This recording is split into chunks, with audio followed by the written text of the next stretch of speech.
Welcome. You're listening to the Drink a Little podcast, where we talk about exploring the world of wine and spirits while not letting it take over your life. My name is Kelly Doherty. I'm a joyful child of God and a certified life coach. I'm also a wine educator and wine and spirits brand designer.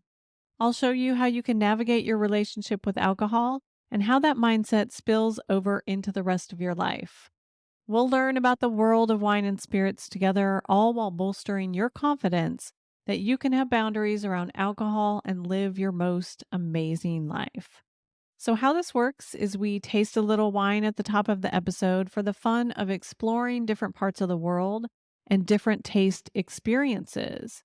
Then we see where that leads us in the world of managing our mind and creating intentionality around drinking. So today we'll do a little tasting and explore the world of Francis Ford Coppola. Yes, that famous film director, and how his wine leads us into a discussion on directing our minds and actively creating the script of our lives. And we are tasting the Director's Cut Chardonnay, and that's out of Sonoma County. And from a label designer standpoint, this wrap label is gorgeous. It's what's called a zoetrope, a strip film where you can see individual frames being drawn. And this one is depicting a 19th century zoetrope from his personal collection. And the director's cut is referring to the version of a film that most reflects the director's vision. In this case of a wine, the director is the winemaker. And this wine is their personal interpretation of what a quintessential wine from Sonoma could taste like. So let's give it a swirl and a taste. Okay.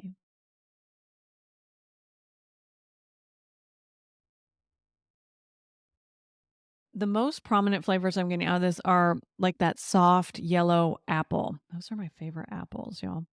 And pineapple. It does have some classic Chardonnay, light oak, light vanilla, but it's not overdone.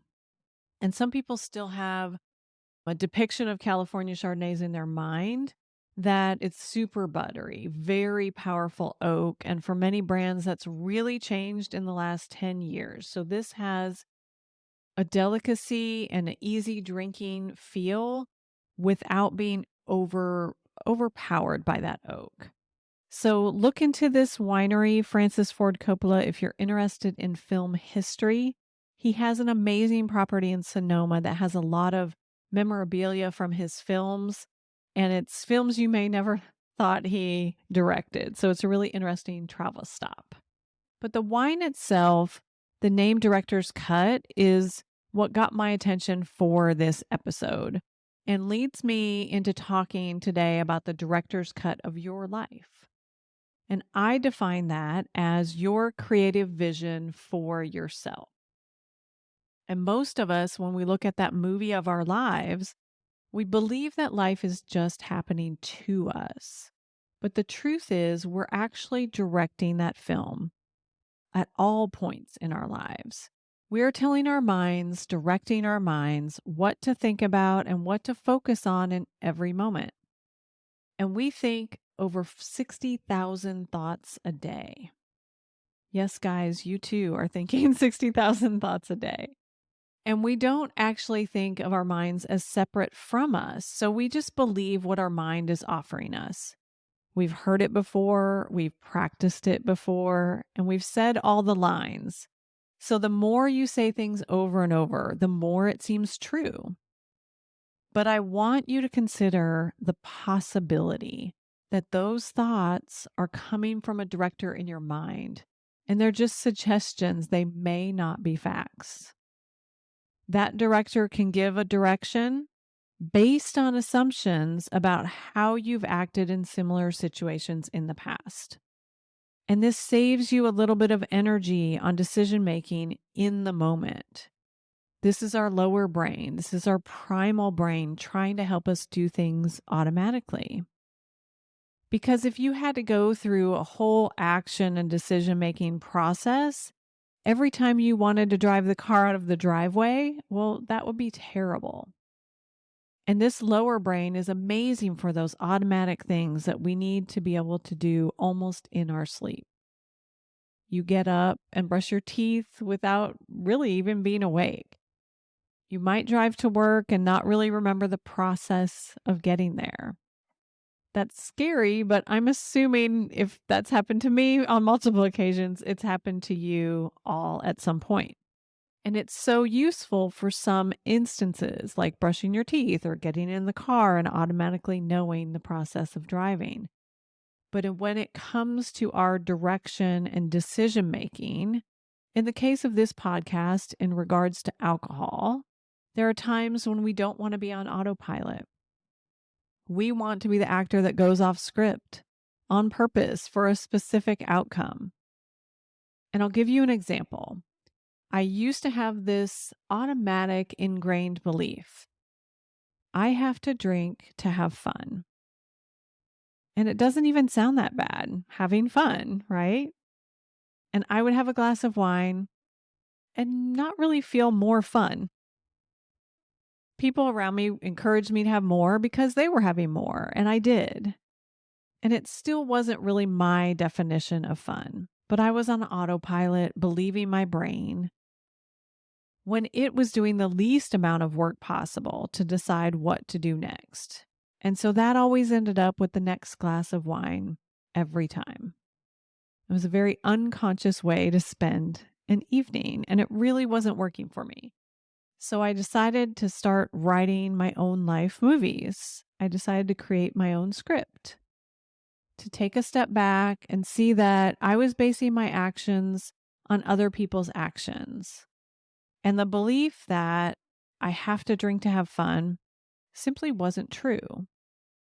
And what is true is that my fun level is created by the thoughts I'm thinking about any given situation, not actually by the alcohol itself and not actually by the other people. And I love having those people around me. And yet I still define what fun looks like for me. And that little shift, maybe no one could see from the outside, but it opened up so much freedom for me to bring my own fun, to make a different choice than last time, and to switch it up whenever I want. But to always think about it ahead of time and decide ahead of time. It gave me creative license to interpret the facts around me in a way that I want. So I invite you to pause and really look at the script of your life. And that script is the things you're thinking to yourself. Script is also the things you're saying out loud. What if all of that was on paper? What if it was a script? Are all of those thoughts ones you would choose on purpose? Are all of those things you actually believe when you take a moment to question them? And to move forward on changing any script, it really doesn't matter where those thoughts came from originally. What matters is you defining if there are other versions of this movie that you want to create. And what's really true is there are limitless versions. So once you open up to all the possible versions of the script of your life in any area, but in this case, we're talking about your relationship with alcohol. Once you're open to those versions, you get to be the editor. What does your director's cut look like in relationship to alcohol? The cut is literally where you cut the film and drop something you don't need. And you get to make it look like whatever you want.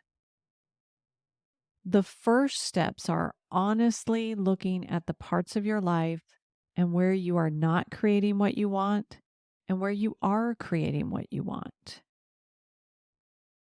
Is your relationship with alcohol in a place where you are creating what you want, or is there some part of it you want to rewrite? What could it look like in a year from now? You're on the red carpet, you're going to see your own movie. Just imagine it. And looking at this is not to beat yourself up at all. It's to give a direction or a script of where you'd like to head, your trajectory. Because without that script, your primal brain is going to keep offering you the easiest, most known pathway. That's literally its job. Nothing has gone wrong at all. But without that script or plan ahead of time, your mind doesn't know where you're heading. And it doesn't know who the director is. And that's what I have for you today, my friends. Next week, we'll be tasting the Veuve Clicquot champagne, the classic brut in the orange label. So join me on Tuesdays. And if you need help with that script, with those scenes to get you to the end of production, I do teach on a deeper level. I have a one-on-one coaching program tailored to your needs where we cover how to stop over drinking and love yourself for all the right reasons. Go to kellydoherty.com/cheers to learn more. That's KELLYDOHERTY.com/cheers.